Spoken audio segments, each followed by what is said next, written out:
World-renowned leadership consultant John C. Maxwell was once famously quoted saying, "If you wouldn't follow yourself, why should anybody else?" Everything rises and falls on leadership, and regardless of the size of your organisation, whether you're a one-man band, whether you're a large organisation with lots of staff, leadership plays a significant role. In this upcoming series of podcasts, I have world-famous leadership consultant Peter Cox from Leading from Growth coming on the show, and he's talking about 4 specific areas of leadership within organisations. We're speaking about allowing yourself to be led. We're talking about finding the right people to lead you. We're talking about whether or not you're the right person to lead your organisation. And then we're talking about how to find leaders within your organisation. Peter's also very generously offered, for the first 100 listeners, a free copy of his book, which is called The Dream is Everything, which you'll be able to get through the show notes on the site shed. And likewise, there'll be a link there where you'll be able to download a free copy of the 12 Leadership Essentials. So I thoroughly encourage you to check that out. Anyway, stay tuned. Hope you enjoy. Giving tradies and contractors around the globe the tools to run a modern business. You're listening to Toolbox Talks from the Site Shed. Now here's your host, Matt Jones. Hello and welcome back to Toolbox Talks. And in today's episode, we are conducting the first episode of a 3-part series on leadership. And we haven't covered leadership yet, but it's an extremely important element to any business. And today I've got co-hosting me on this first episode, Peter Cox, who is probably, I would say definitely one of Australia's most prolific leadership coaches, if not the world's. I've known Peter for a very long time, and he's helped me through multiple facets of my business. And I could pretty confidently say I probably wouldn't be sitting here doing this recording if it wasn't for the influence Peter's had with me over the years. So Peter, welcome to the microphone. Thanks, Matt. Mate, it's good to have you on the show. I can't think of anyone more qualified to speak on the topic of leadership. I mean, I know you have strategies that you implement right around the world, and I've personally seen you speak in front of huge audiences overseas. So I know you're a very busy man, and we appreciate your time, and I'm sure the listeners will as well. I'm looking forward to trying to bring about a change in thinking when it comes to leadership, so that I can add value to your listeners. Yeah, that's fantastic. And I know you've done a lot of work with trade organisations over the years, and implementing, I suppose, leadership strategies into that structure. There's probably a lot of our listeners out there that aren't really familiar with leadership per se. Do you just want to give us a bit of a background as to how you, I suppose, got into the leadership field, and then how you, I suppose, from there segued into implementing that into trade organisations? Certainly, over the last 28 years, I've owned my own business. I actually have 3 businesses that I own and run. And I had the good fortune to meet a very successful entrepreneur who taught me all the key facets of leadership about 25 years ago. Sadly, Jim passed 3 years ago in August. But one of the key contributing factors to my success in business and in my life was allowing myself to be led. And that is a key principle to not only learning about what leadership is by someone that understands leadership, but to actually help you become a better leader in the organisations that you run yourself. Mm-hmm. Yeah, and that's actually, I suppose, going to be the first episode of this 3-part series where we're going to talk about allowing yourself to be led. Just before we dive into that, though, how did you find yourself working with trade organisations?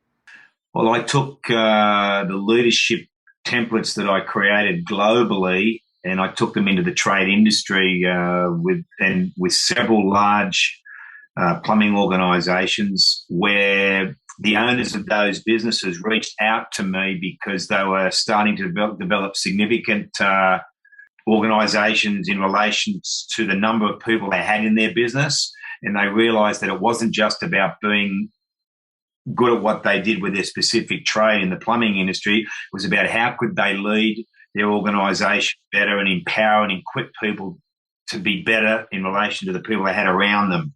And that's I was just contacted by several successful tradespeople and went in and presented what I did with my leadership dynamics template. And some of those relationships now are 15 years old. Yeah, fantastic. And as you know, your name was put forward from Allan Ferguson from the Amiga Services Group. And we had already spoken prior to that, but just so you know, he's the one who suggested your name as well. So thank you, Allan, for that. Yeah, thanks, Allan. I've known Allan for a very long period of time, and he's certainly a successful, I would call him an entrepreneur, actually, in the trade industry that really is sold out to not only developing himself, but developing his people. Yeah. And that's really what leadership's all about. So some of the problems and pain points that you would typically see, I suppose, on your global journey of organizations or even individuals that don't have leadership in place. I mean, what would some of them be? I mean, obviously, I suppose company culture is going to be a significant one. Not having anyone that can sort of advise you or steer you in the right direction, I imagine, would be another one. Trying to maybe be too much to too many people could probably come into play, and then maybe the business not growing the way you want it to. Are they sort of typical problems you see, or what are some others? Yeah, you mentioned culture. I mean, if you look at the Fortune 500 companies from the year 2000, and that's only 16 years ago, you'll find that more than half those companies on that year's list are out of business today. In spite of how successful they were, in spite of their great history, their successful products, their stock performances, 50% of the Fortune 500 companies from 16 years ago are finished in business. Why is this? There's two key components to this: loss of leadership and loss of culture. You mentioned the word culture. Culture is leadership. When I go into new organisations and new teams, I work in professional rugby league, in the National Rugby League as well. I was with Manly for 7 years with Des Hasler. I'm currently with Michael Maguire, my third year at South Sydney. The Australian women's football team, Allan Stajic, who's the head coach of the Matildas, who've just qualified for the Olympics. I've been on that journey with them for the last 12 months. When I go into new teams or new organisations, whether in the trade industry or any other industry, I either see good culture or bad culture. And good culture and bad culture is driven by leadership. You either have good leadership in an organisation or bad leadership in an organisation. Leaders build and drive the culture. And without effective leadership, you will not develop a winning team culture. And that is a real key facet to developing a successful organisation. What is your culture like? Yeah. Okay. So, all right. Well, why don't we just dive into this first episode? So, what we're going to talk about is, allowing yourself to be led. I suppose, realistically, a lot of our listeners out there aren't from large organisations. They may be one-man band. They may be two-man band. They may have up to 5 guys. However, I feel there's a pretty big disconnect, in that marketplace where people perhaps aren't willing to allow themselves to be led properly, or they don't really understand what it means to be led. So let's talk about that. I mean, why do we need to allow ourselves to be led? Firstly, I think it's very important for your listeners to understand that some of the clients I have are sole traders. Okay. They don't run large organisations, but they understand the value of this principle. Some of my clients have 3 to 5 people in their business, and some of them have 200-300 people in their business globally. Yep. But the principle is the same principle, whether you are a sole trader or run a multinational corporation. In relation to being led, all great leaders are led. Robert Friedland, the American mining mogul, led Steve Jobs. So Steve Jobs was led.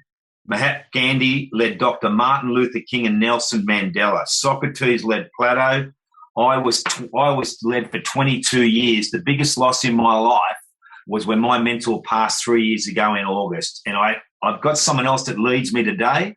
And I think it's very important your listeners understand that I'm so convicted about this principle. I don't believe you can teach what you don't do. And I was actually in Bali last weekend sitting down with a guy that leads me, that invests into my life to make me accountable and to grow me as a leader and as a human being.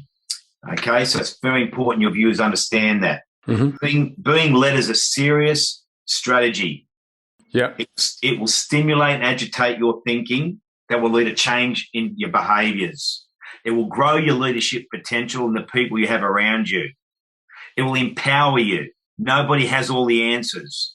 It will increase your influence. It will allow you to be on your business instead of in your business. It will drive accountability and respect into the person that's allowing themselves to be led. It will validate some of your key strengths that you need to grow even more to help you become more successful on the journey of life. And most importantly, the key to it is to have someone lead you that's independent, that has fresh eyes, that can look from the outside in and challenge you about everything you're doing. And that is one of the reasons why people won't allow themselves to be led, because people don't want to be challenged. Yep. So I'm trying to answer that question, Matt. So tell me this, Pete, in an organisation, how do people go about finding somebody that can lead them? Like who do you look for? What are the questions you need to be asking? Like, you hear all the time people are taking advice from, the wrong people. How do you know how to take advice from the right people?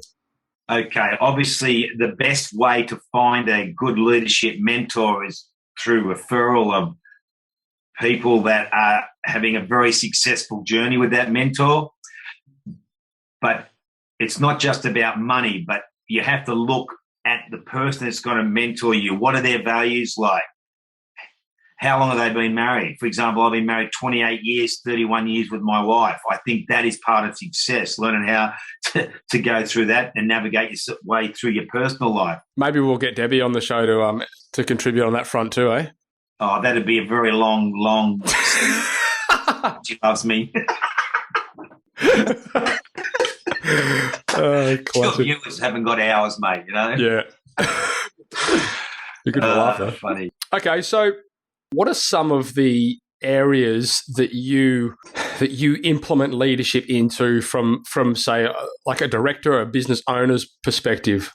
What are you coaching them? Like, where do they need to be led?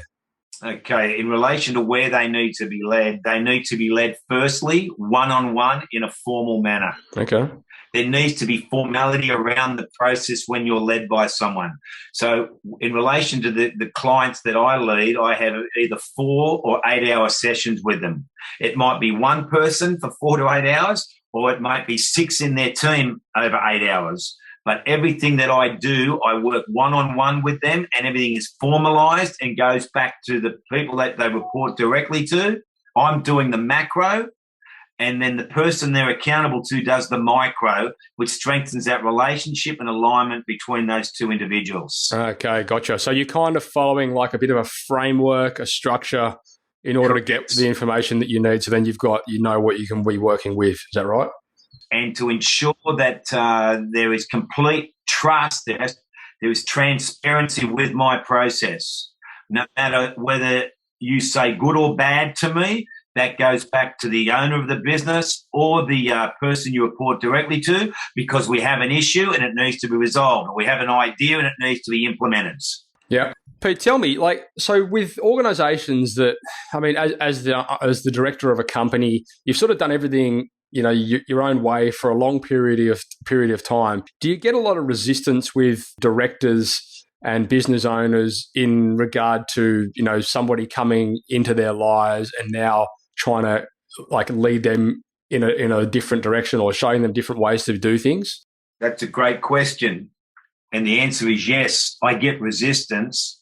I still run a very successful business, but I get resistance because it takes humility to allow yourself to be led. Mm-hmm. Good example of that is when Malcolm Maguire, the head coach of South Sydney, contacted me in November 2013 when I was speaking at a leadership conference in Singapore. Mm-hmm. I'd been with Des Hasler for 7 years at Manly. Des went to the Canterbury Bulldogs. I had 2 years out of the National Rugby League. I wasn't looking to go back into that business model. And Malcolm Maguire reached out to me and said that he had a leadership mentor at Wigan in the Super League for 2 years. He'd been in Australia for 2 years and lost 2 grand final qualifiers, and he had chewed up 3 guys that weren't good enough to lead him. He said, I'm looking for someone that can lead me to make me accountable as the NRL head coach of South Sydney. That takes humility. and our relationship now is in its third year. We go through the good times and the bad times together. No one has all the answers, but that is high level thinking when someone reaches out to you and understands the value and the power of this independent principle. I imagine that scenario, Pete, would be relatively rare when you're dealing with smaller organisations. I mean, obviously, you know, this fellow sort of had an idea of, and he had a bit of background with being led. What are some of the, you know, the obstacles that you might encounter with smaller organisations? Well, firstly, is it worth the investment? Mm-hmm. Because obviously there is a cost to that type of process. Yep. Being challenged about maybe things that you've been doing the whole time that they could be done better. Being challenged about the people you surround yourself with. Being challenged about how your relationship with your business partner could improve at a board level or a business level. So when you're led independently, it means that person doesn't have an agenda. They're not emotionally tied to the vision. They're not emotionally tied to the people. And that is why it's such an effective but very challenging process. Okay, cool. Well, I mean, look, I suppose in allowing yourself to be led, if I'm going to be honest with myself and the listeners are going to sit there and be honest with themselves, what are some of the key things that somebody should consider, you know, maybe some questions they might be able to ask themselves in order to assess, okay, I could potentially do with some help from some leadership advice here? Okay, for example, what leadership challenges are you facing right now for your business? But how would I know that? I mean, what sort of areas would this affect? And if I'm going to be asking if I want the listeners out there to be asking themselves direct questions, sure. Would it be something in the realm of, okay, is my company culture good enough? Am I selling enough? Are my staff presenting themselves properly? Like, what sort of areas? Just maybe 3 or 4 Yeah. For example, do you have a clear and concise vision that you are driving into the business where you have alignment? Ooh. Do you have alignment to your vision? Yeah. Okay. Do you have unity and harmony in your business? What is the emotional scale, the emotional tone of your business like? How effective are the people that you have around you? What expectations have you set? What will you accept and what won't you accept as the owner of the business or the leader of the business? Yep. When you look at the organisational chart, what does that organisational chart need to look like in 12 months' time if you want to take the business to the next level? Mm-hmm. Do you know what personalities you need in specific roles? There's 4 types of personalities. Yep. Yeah. And how do you recruit people into your business to ensure you're bringing the right personalities into those right roles? Yep. And then I suppose from there you're looking at how you can keep them. And then most importantly, to not lose people that you can't afford to lose. Yeah. Are you being a lid on the business? Yeah, and that's, I suppose, one of the topics we're going to cover in following episodes. You know, are you the right person to be leading your organisation? So, look, I think that kind of sums up a lot of pretty much most of what I wanted to talk about with allowing yourself to be led. Is there anything there that you'd like to add or you think that we may have missed? It takes humility to be led.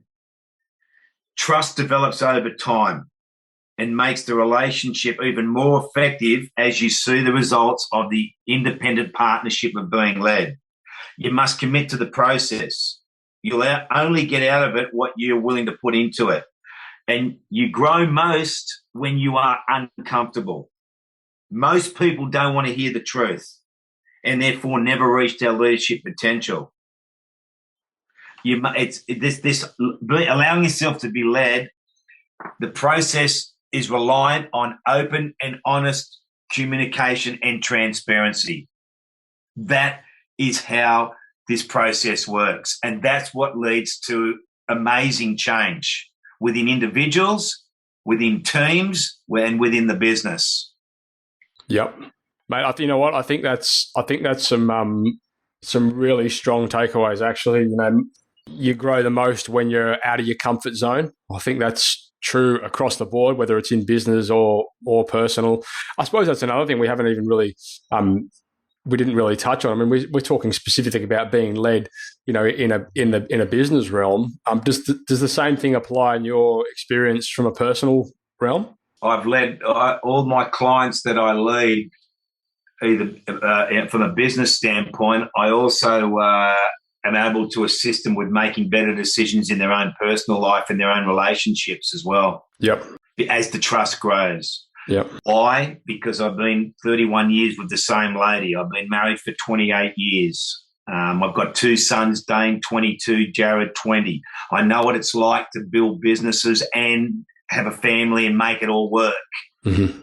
And so sometimes the conversation goes down the personal realm more than the business realm when I meet with that particular client. I suppose they go hand in hand, don't they, very often? I mean, we had this... one of the last podcasts we did with Ben. He was talking about, how, I suppose, making sure that, at the end of the day, having a successful business will impact your personal life significantly, especially when it comes to the whole money scenario, which we're not going to talk about. But I suppose the moral of the story there is, one thing certainly does affect the other. And having a successful home life will impact the business even more. Yeah, okay. All right. Well, look, I think that's pretty much wrapped up what I wanted to talk about there. Is there anything else you wanted to add? No, I just the reason why I'm happy to do this with you, Matt, is because I've seen you grow and change over the years with this principle that you and I have utilised on numerous occasions of allowing yourself to be led. But when I first met you probably 10 years ago, and I look at where you are now and where your life's at and what you're doing in your life, you know the power of this principle of being led. Yeah, absolutely. And as I said in the beginning there, for sure there's no way I would have, I suppose, had the foresight or the guidance to be in this position if it wasn't for those following those principles. So I'm a bit of a testament to the fact that leadership can form a very, very strong and significant area of your business and life. So the real value for your listeners, just to wrap this up, is one thing that they take from our conversation that brings about a change in their thinking, which will result in a change in their behaviours to help them become more successful. And what we've just shared has been tremendous value for your listeners. Yeah, that's fantastic. Okay, well, on that note, let's wrap it up and we'll come back with the following episode where we're going to talk a little bit about finding the right people to lead you. So thanks for joining us on the mic, Pete, and stay tuned, listeners. I hope you're enjoying this series on leadership. If you'd like some more information about Peter, he's offered a free copy of his book to the first 100 listeners. So if you want to head across to the show notes, you can download a copy of that book there. While you're there, click on the link to download a free copy of the 12 Leadership Essentials. The topics that you learn within that document, you can apply directly in your business. So thank you very much, Peter, and enjoy, listeners. So if you haven't already, head across to the siteshed.com and register for our Toolbox Talks, where you'll be regularly sent great episodes just like this straight to your inbox, so you'll never miss one. If you want to join the community, you can head across to thesiteshed.com/members, where for a small monthly fee, you'll get access to regularly updated training material, as well as access to our forum where you can mingle and collaborate with trade-based business owners just like you from all over the world. If you're enjoying this podcast, please head across to iTunes and leave us a 5-star review. We greatly appreciate it, and it helps us spread the word and reach the masses. Likewise, if you know anyone that might benefit from the content we create, then please go ahead and share this with them. You've been listening to Toolbox Talks by The Site Shed. For more great content just like this, head across to thesiteshed.com and join the amazing community of savvy trade-based business owners.